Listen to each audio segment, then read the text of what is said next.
ये देखिए, ये हरम शरीफ है।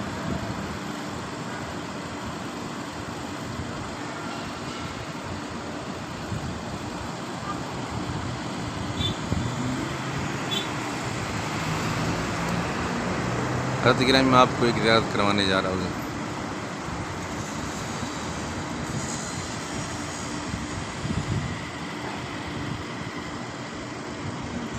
ये वो जगह है जहाँ दौर जहालत में आका करीम सल्लल्लाहु अलैहि वसल्लम की ज़ात बाबरकत क़यामत से पहले यहाँ लोग लड़कियों को ज़िंदा गोर दफन करते थे। ये निशानात भी पड़े हैं, ये देख लें। इधर कोई बिल्डिंग, कोई चीज़ भी नहीं है।